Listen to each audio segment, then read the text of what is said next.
All right, we're good to go. Okay. All right. So good afternoon, everyone. So I am here to do a little session on cultural competence and self-awareness today. So this is a part of the leadership series, and I'm Chastity. I will go more into my introduction shortly, and I work in campus residences here at Stony Brook. All right.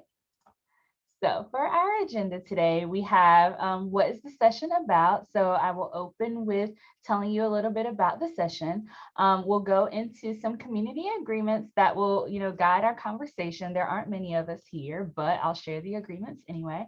We'll do some introductions. Who's in the Zoom?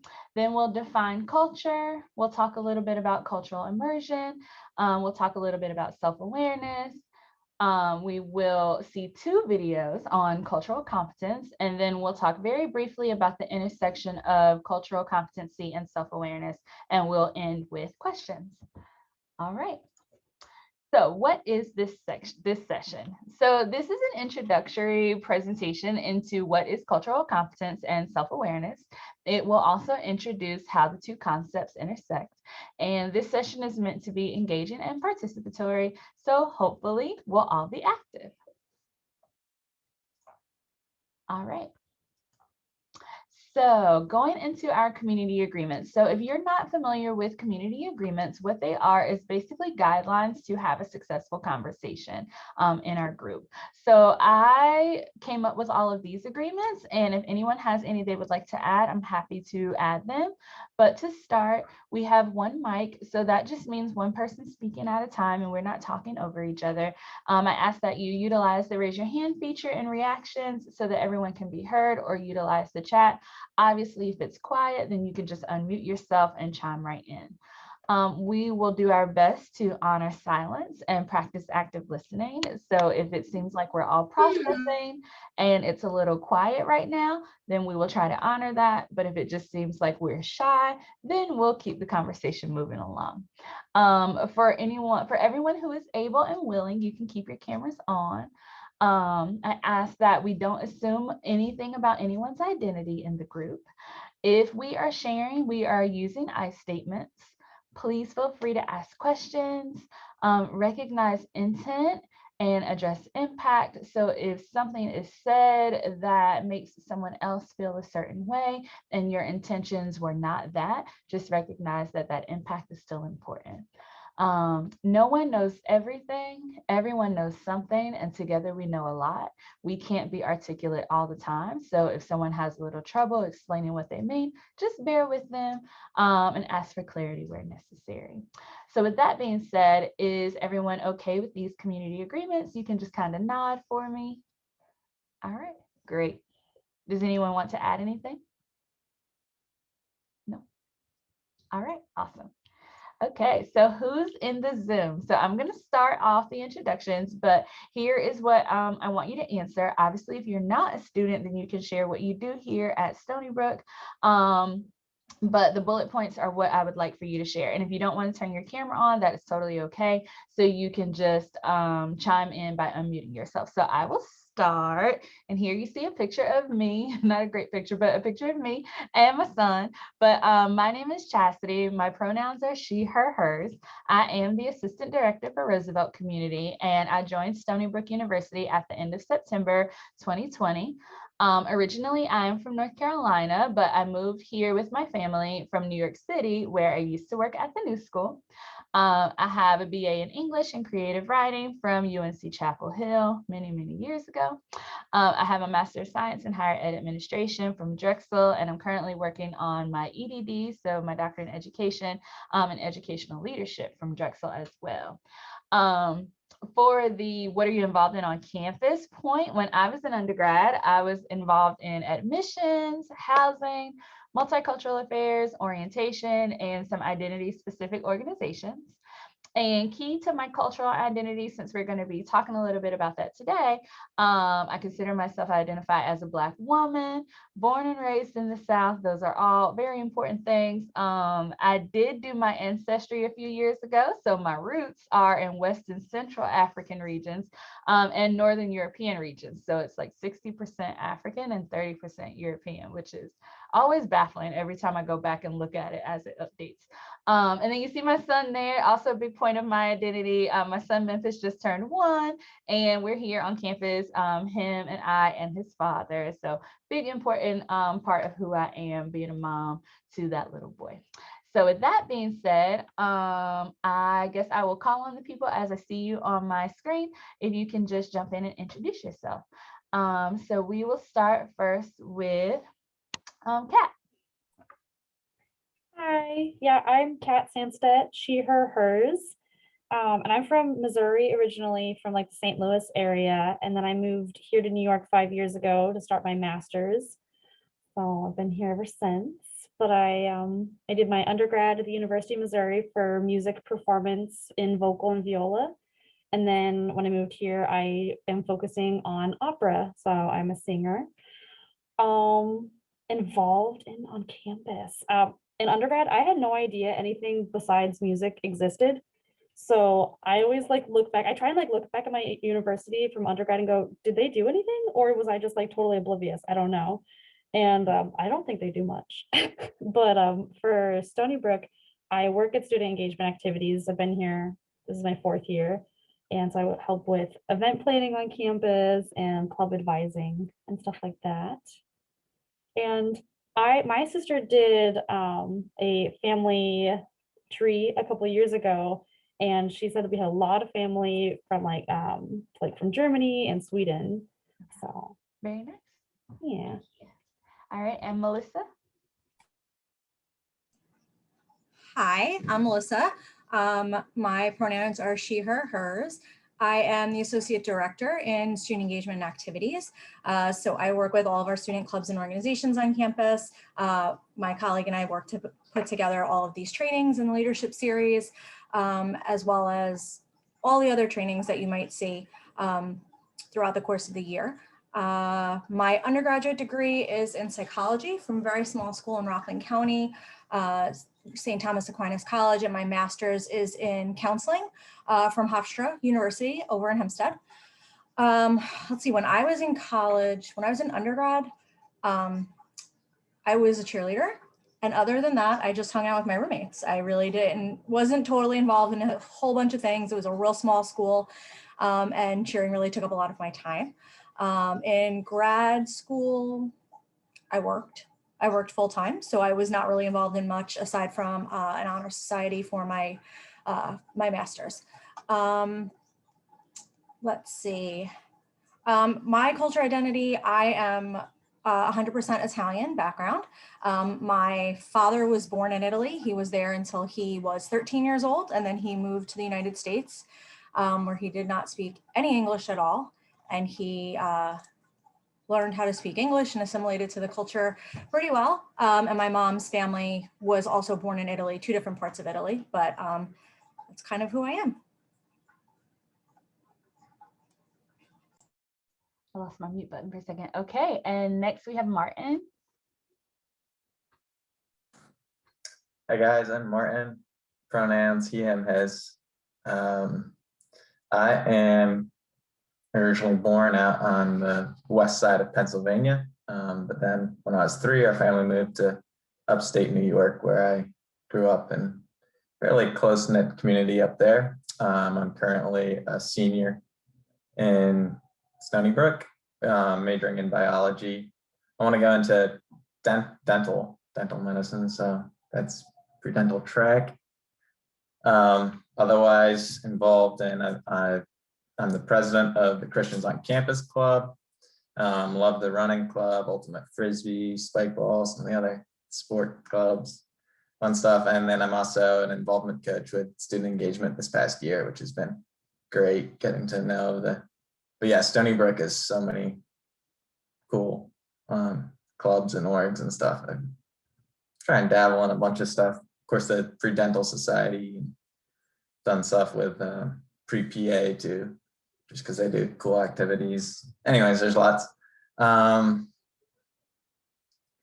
Otherwise, I'm not, as far as family history goes, haven't done any DNA research or too much, gone back too many generations, but the last name Kurtz is very German, so that probably comes. And then I know my mother has heritage in England, so between those two locations, probably, anyways, European. But yeah, I think cultural competency is something we never can know enough about, and I want to continue to learn more. As I go into dentistry and stuff, the more I can learn how to relate to people and understand where they come from, the better. So it's great to be here. Awesome. Thank you, Martin. I feel like you should just do this presentation for us now. Thank you. All right. So for those of you who joined a little later, we're just doing some introductions. As you can see on the slide, we're answering those questions. You don't have to turn your camera on, but you can unmute when we get to you. So our next person, if I mispronounce your name, please correct me. But I have Haswan Lee. Oh, hi. My name is Shen, and I pronounce she, her, hers. I'm I I'm from Taiwan, and I'm a third year DMS student at music department. My major is viola. And for the next question, because I moved out from New York because of the pandemic, so may I skip this question? That's fine. Okay. And I'm from Taiwan, and my parents, they are also in Taiwan, so I identify myself as a Taiwanese. Okay. Thank you so much. Thank you. All right, and next we have Vanessa. Hi everyone, my name is Vanessa. I use she, her pronouns, and I'm originally from Nigeria. I've lived in this country for almost 4 years now, and my major is bio. I am a senior. I am really after I graduate, I'm hoping to go to medical school where I can become like a pulmonologist. I chose that because I was born with asthma, so I would love to treat people who have it. And basically, I got involved with the involvement coach last semester. I'm also part of the pre-med society and also the Women of Tomorrow. And about my culture, I just feel like, I wasn't born here, but it's just that I get to like represent where I'm from since I'm here. So that's why I always feel like it's very important to just state where I'm from. Absolutely. Thank you. And finally, we have Danielle. Hi, I'm Danielle. I am, my pronouns are she, her, hers. I am from Jamaica. I'm a senior. My major is Africana Studies. I'm currently the marketing intern for SEA. I'm involved in a lot of diversity, like operations, whatever that I can contribute to for the most part. Anything that I feel is necessary about my cultural identity. Nothing crazy. Yeah, no. Okay. I think that's it. Thank you, Danielle. I'm sorry I pronounced your name wrong. No worries. All right. So thank you all for sharing. Now we know who's here. So our first slide is just for us to define culture. So I'm going to share a formal definition with you next, but I was wondering how you all define culture, and you can just chime in. You either can put it in the chat or you can just unmute yourselves.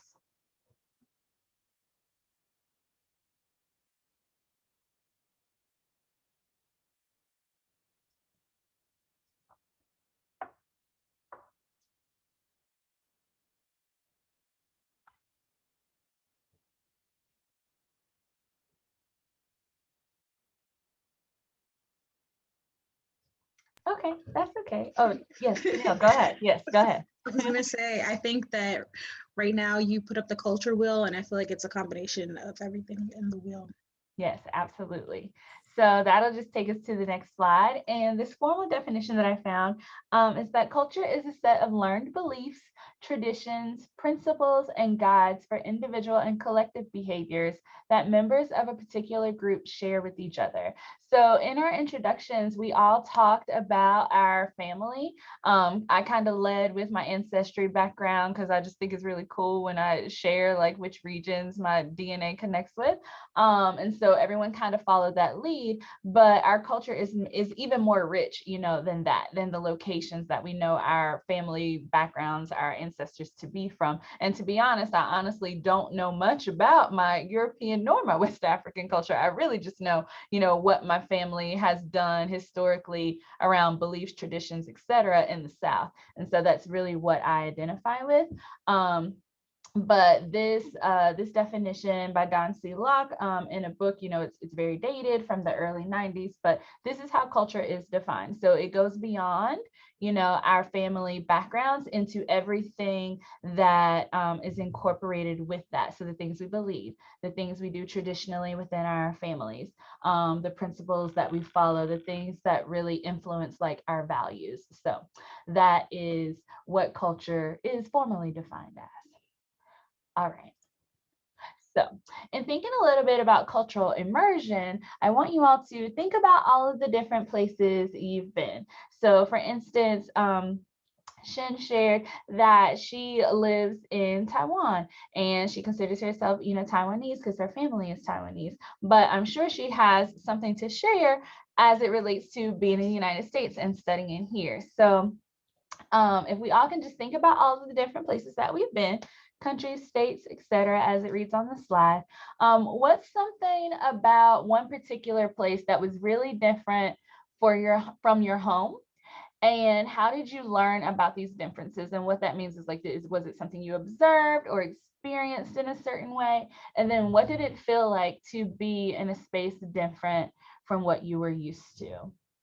And so while you all take a moment to think about that, I'll share first. So I'll just start it off.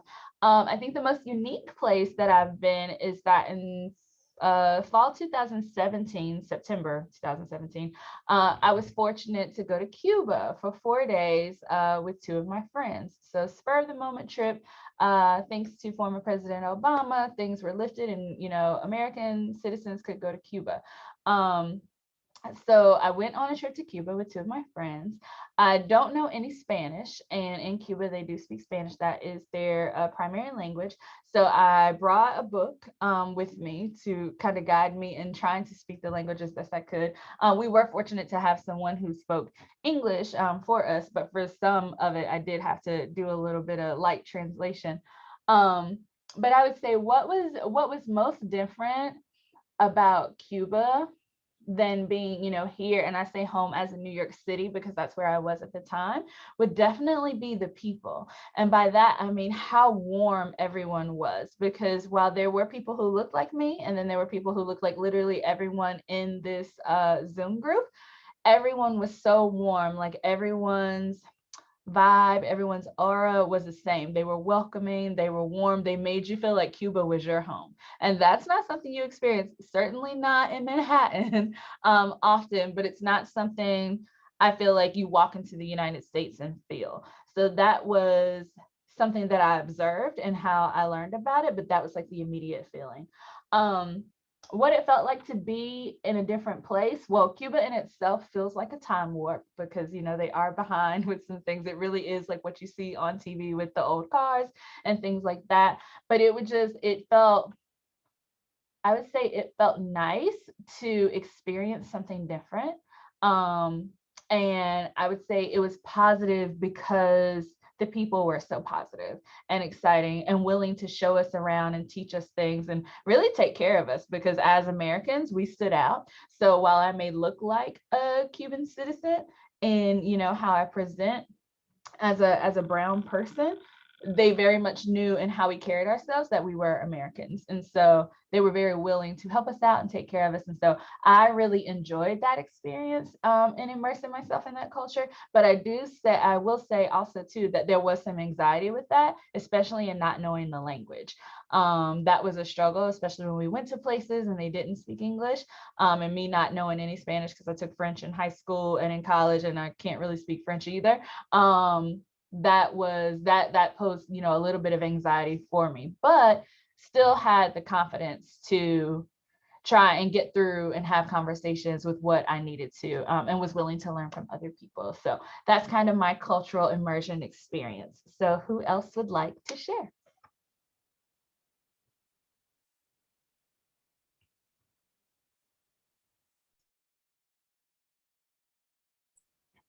I can go. I back in my undergrad, probably 6 years ago, I spent 6 weeks in Italy as a part of like a opera summer program. And so I was in Arezzo, and it was this smaller town in Italy, very like small town vibe. Everybody knew each other, and the different things that I learned, it was so nice because like again, it was like kind of feel everybody they knew each other, you know.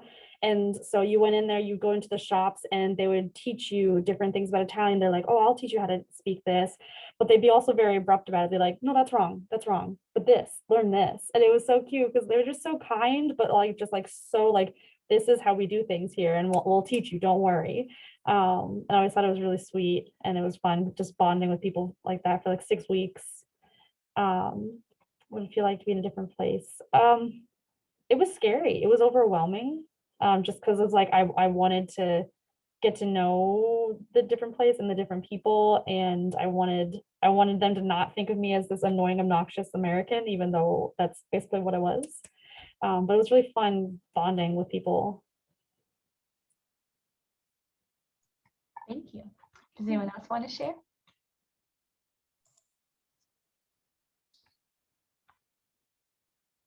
Yeah, jump in there, Martin. I'm muted. Okay, so I can share. So when I was in high school, many years ago, I went to Spain for a week as part of an exchange program. So I was there for a week. We had a Spanish student come and live with us for a week, and we were living with a family.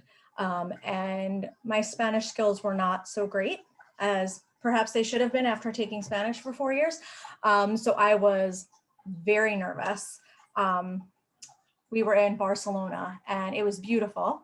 And people were incredibly nice, and really, I think I was nervous because my Spanish was not good, and I was concerned that that would be like a turnoff to some of the people that I was with, because part of it was for us to continue learning. But the people were really welcoming, and the number of people who spoke fluent English was incredible. So we were able to kind of get along, even though my Spanish was not great. There was a lot of food differences, which I found really tough. I am an incredibly picky eater, and I don't eat pork.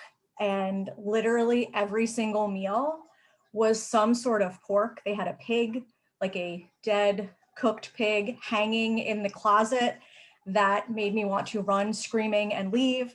And so I, for 10 days, basically eat cheese and bread, because I wouldn't eat the pork, and I didn't feel like I could tell my host family, because I felt like that would be, you know, a little bit rude and unappreciative. So it was just a tough time, but it was an incredibly rewarding experience to see how other people lived and how their school system was so different than ours, and how it was just so completely common for the people where we were to be so comfortable with another language that was not their first language. And it kind of made me think about how here in the United States, like, we sort of expect everyone to learn to speak English, as opposed to us putting ourselves out there and kind of doing our best to learn other cultures where we might go to assimilate a little bit better. So it was a good experience, but definitely a little nerve-wracking. Very cool. From my experience, I haven't had the opportunity to travel anywhere great. I really want to, but just haven't got around to that in my short life so far. I actually spent 1 week in England back in 2012 when my older brother was getting married. But other than that, it was still a very family event. Wasn't that big of a culture difference. But as I mentioned earlier, I grew up in Kingston, New York area, and then I did my freshman year of college up at UAlbany, and I've been here at Stony Brook. So I kind of, I don't know, the bigger cities in New York State, there's always been people around and similar cultures. But 2 summers ago, I spent the summer out with my grandmothers out in Pennsylvania, where I was born. It was kind of like the first time going back, and it's tiny little town of Uniontown, which is right down on the southwest corner, middle of absolutely nowhere. It's just woods out there. It's like an hour-ish south of Pittsburgh.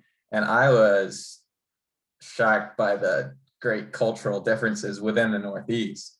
We go out there and it was this little hometown that I guess like because I was coming from there, like I was already part of the in crowd, and everyone was just into hunting and fishing, and it was like going to the Wild West almost. They had like a summer fair was the biggest event of the time I was out there, and they had like a rodeo and bulls and horses, and it was just very different from growing up here in New York. And yeah, just surprising how you don't actually have to go that far to experience like great big culture change. I'm like currently right now in Manhattan to see the culture within the city here is very interesting, and I enjoy that.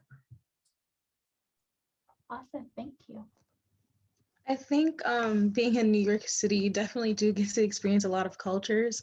I think New York City might be like the epitome of like cultural diffusion. The epitome, sorry.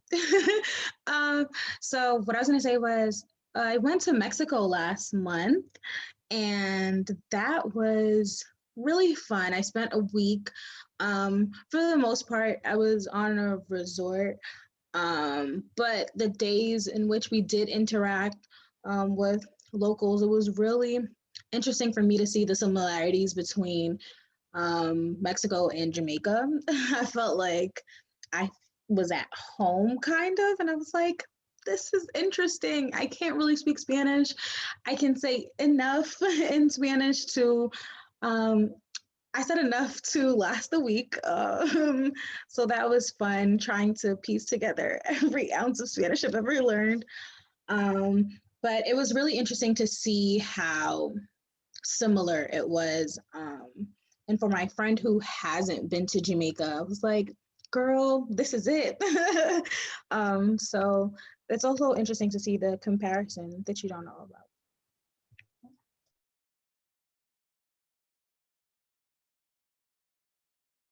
I was still muted. Awesome.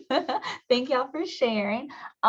Definitely agree with y'all about what you're saying about New York City being the epitome of cultural immersion, if you will. I should write a book on what it's like to be a Southern girl moving to New York City, but we'll save that for another day. But let's just say I experienced culture shock my entire first year of living there. And I was in my mid to late 20s at that time. So very, very different experience. All right, so for the sake of time, we're gonna move forward. So now in thinking a little bit about self-awareness, what does it mean to you to be self-aware? And what do you, this is incorrect, but what do you share and through what agency do you share about your own culture?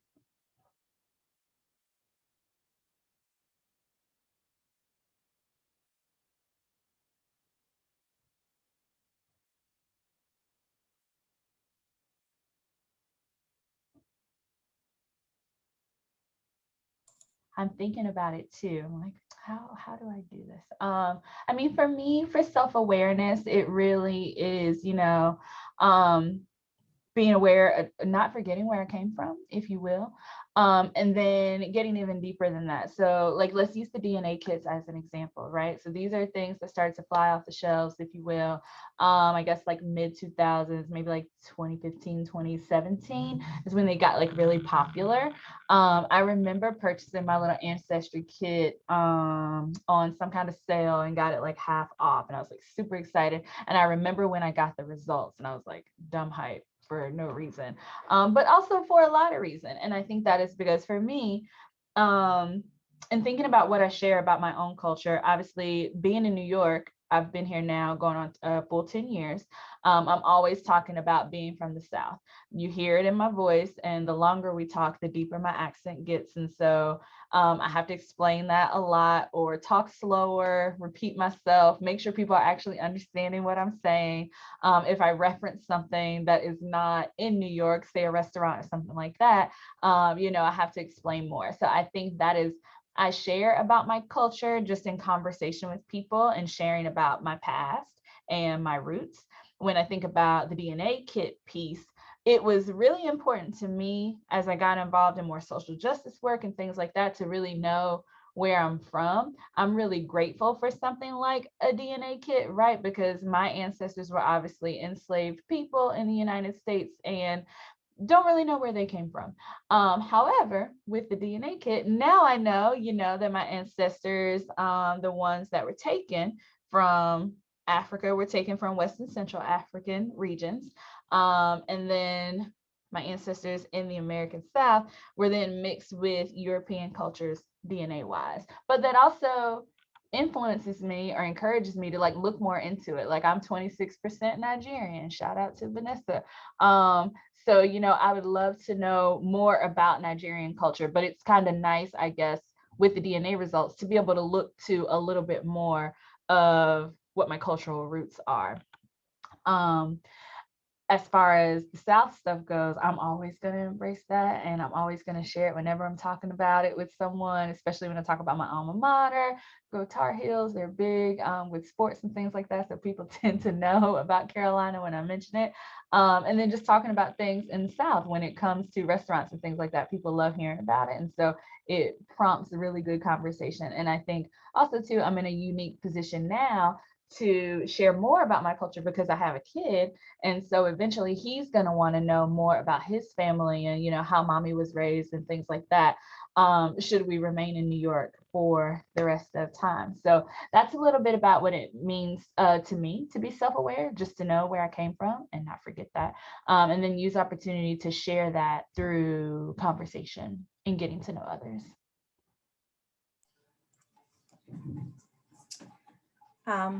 I'll chime in. I think for me, part of being self-aware is knowing what I don't know also, and understanding that I'm 44, but I still have like a ton of learning to do, and understanding when I need to ask questions, as opposed to assuming that I know something or making an assumption about another person or another person's culture, and recognizing how to ask appropriately, who to ask, like in terms of making sure that I'm getting information from the right place. But I think, sorry, Kat, I think that a big part of it, sorry, she likes to be on camera. I think big part of it for me is really just understanding what I don't understand, and kind of how do I learn that? Absolutely. Yeah, I guess adding on to what Melissa was saying, for me, being self-aware often involves recognizing that like people don't necessarily understand your culture, and in the same way that you don't know everything that's out there. And so being able to talk about it and learn, but also to express where you come from and help others understand that side. And then that way you're able to, express and share from two sides, and it's beneficial both ways. Yes, absolutely. Y'all are doing this presentation for me because you're hitting on the key points of understanding. So with that, we're going to go to the next slide, and we're going to watch this short video. I'm going to turn up my volume because I know the volume is connected like to mine. Okay, it's up pretty high. If you can't hear it, just let me know. But this video, I think, is just over 3 minutes, and then there's a second one. And these are just introductory videos about cultural competence. So here we go. Culture. It isn't limited to race and ethnicity, though we often think it is. It is the set of experiences, family traditions, individual heritage, and community membership that is unique to every person. And it's easy to think we know someone based on our assumptions about their culture. But each person is unique, and culture is not a fixed set of defined rules. If we treat it as such, our assumptions can lead us to create obstacles for others that we may not see. One of my close friends at work identifies as gender non-binary and wants to be referred to with the pronouns they, them, or theirs. Coworkers, however, continue to use pronouns such as she or her. My friend is afraid to say anything about it for fear of being seen as a troublemaker. Assuming that we know or understand someone based on our generalizations about their culture can be faulty and dangerous. It can lead us to misunderstanding, miscommunication, and mistakes. These assumptions can leave others feeling like outsiders and negatively impact workplace interactions, educational environments, and patient care. I had a patient from India who was suffering from anemia. I was talking to her about the best way to get iron into her diet with the assumption that she was a vegetarian. After a few minutes, she asked me, couldn't I just eat more red meat? I could have asked a question about her diet instead of making an assumption about her culture, and the question would have helped me provide better care. Many of the people with whom I've interacted have basically conflated the term race with ethnicity and sex with the term gender. It seems like everyone who isn't a member of a majority group is just lumped under the term minority. One of my colleagues told me that he was surprised I'm lesbian because I dress like a woman.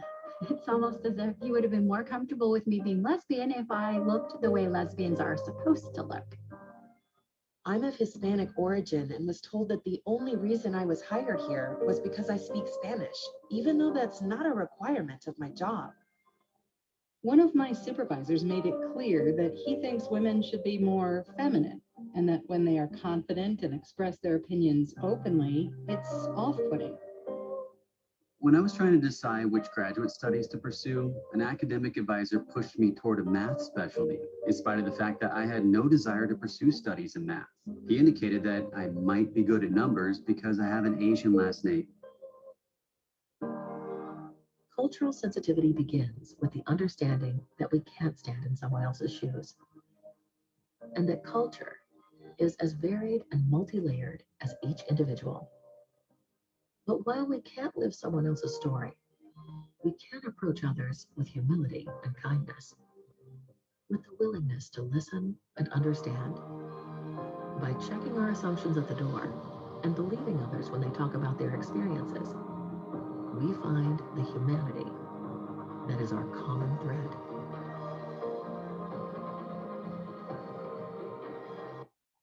All right, so that was our first video, and we're gonna move into the next one right now. As soon as I flip the slide. Culture. Oh, no. It isn't limited. Okay. All right, so here's our next one, and it's about 2 minutes.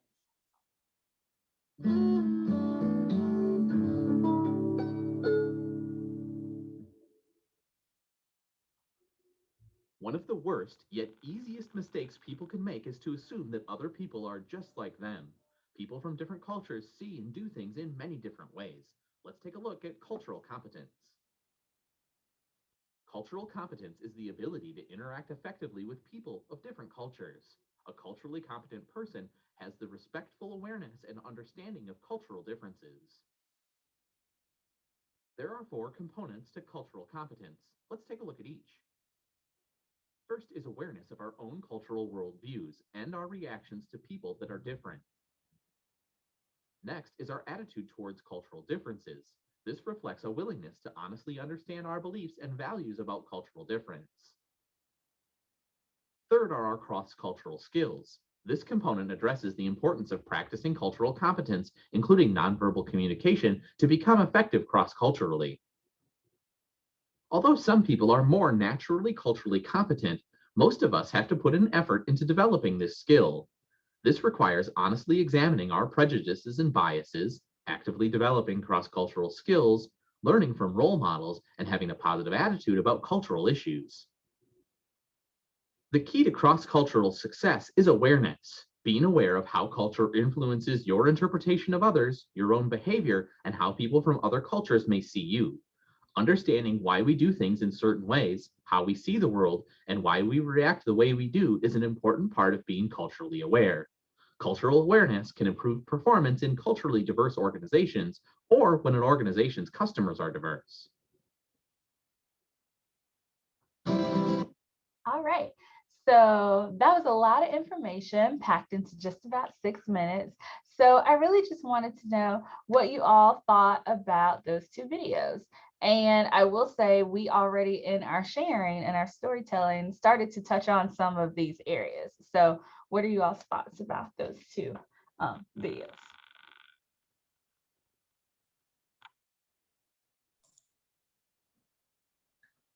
From the first one, I picked up how hurtful and detrimental it can be to make assumptions about people based on their appearances or anything else.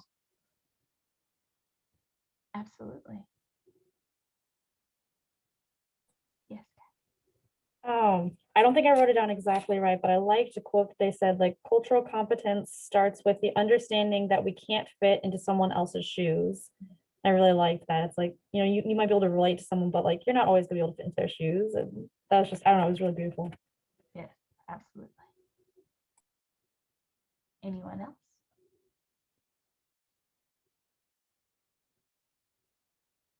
I really liked how the second video gave us the 4 areas: awareness and attitude development, and I think it was skills. And I like how they said that, you know, some people are more inherently culturally competent, but that we all have to learn, because I think that's so important that we all have room to continue to learn and grow in our own competency. Because we're never going to know everything about someone else, especially someone else's culture. All right, so the next, sorry, this is gonna start again. Oh gosh, okay. All right, so the this is basically my last slide before questions, and so I kind of am just gonna read this out to you all. So in thinking about the intersection of self-awareness and cultural competency, self-awareness helps us really acknowledge that we are shaped by the world around us, right?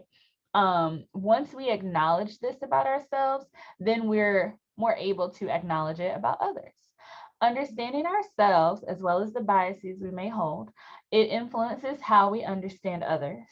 And as we seek to a deeper understanding, we unlock the ability to fully immerse ourselves in understanding others.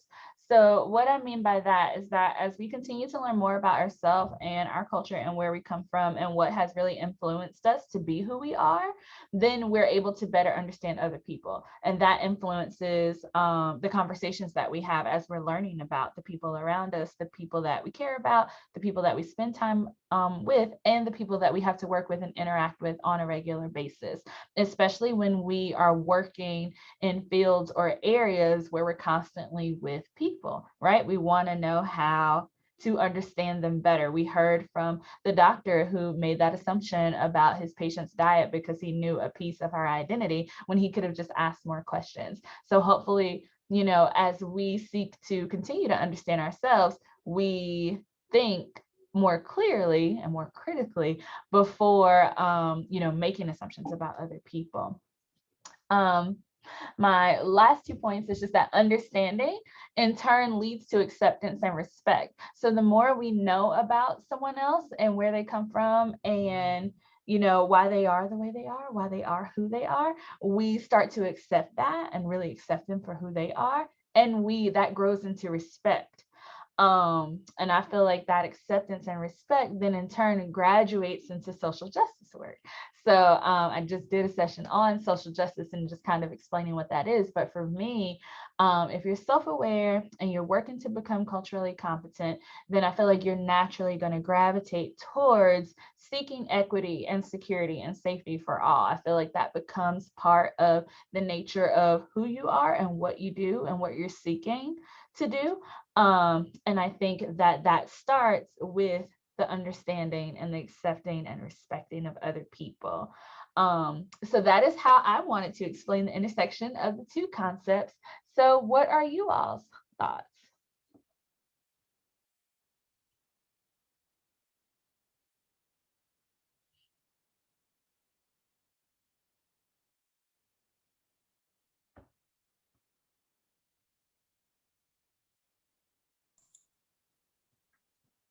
I think it's very cool that our culture is shaped by the world around us, and that, you know, we can learn and gain more or different cultures as we move around and so on. Like we're not like cut and dry because you grew up this way. This is the only culture, you know, you can experience or be a part of, but that, you know, cultural is that flexible thing, and you can, even if you, at first you don't find a certain culture strange or can't relate to it, if it's the world around you, eventually, you know, you can adapt to that and learn to enjoy it and become a part of something new.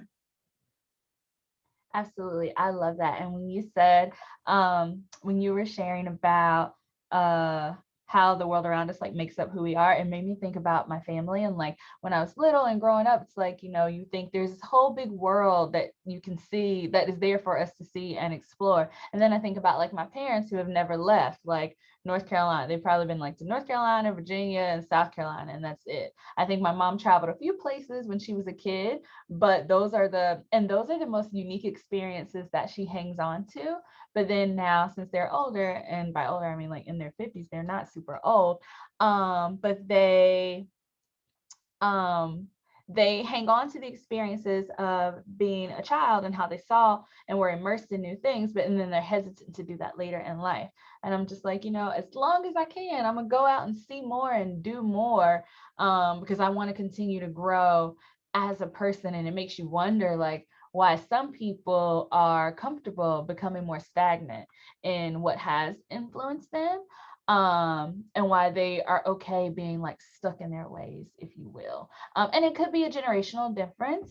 But I think as time moves on, we from the millennials going forward, we are the ones who are definitely taking the world by storm, if you will, and are willing to get out there and see more and fully immerse ourselves, for, you know, lack of another verb to use. But if anybody else wants to jump in there.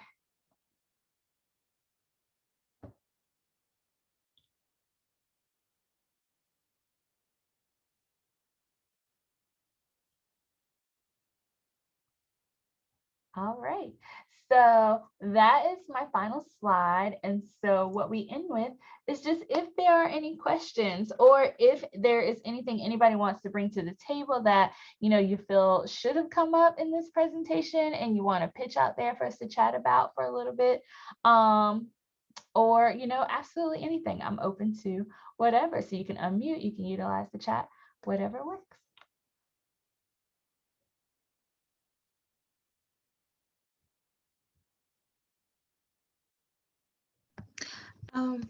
I missed your introduction, so I just had to ask really quickly, what is it that you do? Oh, yes, absolutely. So, no, it's totally fine. So I'm Chastity, and I am the Assistant Director of Residence Education for Roosevelt Quad, or Community now. So I'm the AD that oversees the 5 buildings in Roosevelt Quad right now. And I just started at Stony Brook at the end of September. And I came here from the new school in Manhattan, where I worked for a little over 9 years. So, and I'm originally from North Carolina. So. Cool. I was just interested in how you got into the cultural presentation. Oh yeah. Well, I signed up to lead a leadership series session. It's cool. Thank you. Any other questions, or anybody have any final thoughts? This has been very engaging, and I thank you all so much for participating and being open to sharing and everything. And even if you were just an active listener on the call, you're also appreciated, because I'm sure we've all like learned so much just in this short time together. So I want to thank you all for that. Thank you for sharing all of your information with us. I think everybody really learned a lot, so I really appreciate that. I am gonna stop our recording now. And